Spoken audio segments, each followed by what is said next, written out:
Ini nyaya yangu yakamira yakadai. Ini ndiri mukadzi ane 36 years. Ndakamitiswa ndine 20 years. Baba vemwana vanoziva kuti ndivo muridzi wemwana, but since havadi kutumira mari yekubatsirika kwemwana.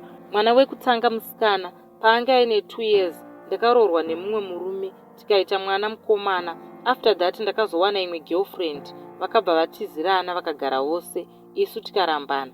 Ndakaenderera mberi nekuchengeta vana vangu tu ndiri single mother, but vana vaigara naamai vangu kumusha, ini ndiri kunyika yevatorwa.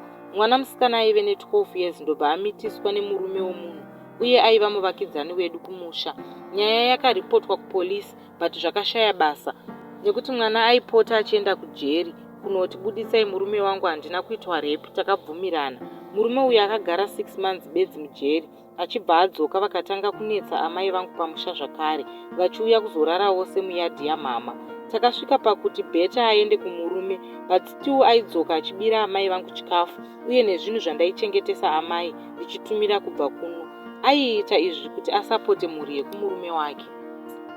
Aiita zvinhu izvi kuti asapote mhuri yekumurume kwaaiva. Ini ndakaenda kumusha ndikanotora mwana wangu, ndaona kuti hazvibetseri, ndikauya naye kunyika yevatorwa.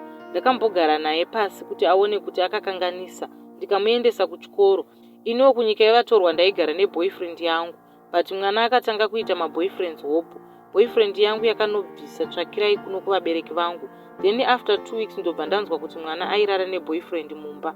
Bhudhi vangu vakamutora vakagara naye pasi, vakamutsvagira basa remushopu, uko kwaakasvika kuita maboyfriends hobo futi, kusvika atiza kunogara nemumwe murume. Ini ndakanetseka kuti mwana ari kupi, ndikaripota kupolisi as a missing person. After 5 days takazobata kuti aigara nemurume. Tichisvika ikoko akandituka akati ndokuripotai nezvamuri kuita. Asi nyaya yangu iri pakuti ndodini mwana uyu vedu vei, uye imba yangu ndange ndati ndawanawo murume after 10 years of being single. Ndibatsirewo mhuri yeZimbabwe kuti ndoitawo sei naye vedu wei. Thanks kune vachabatsira.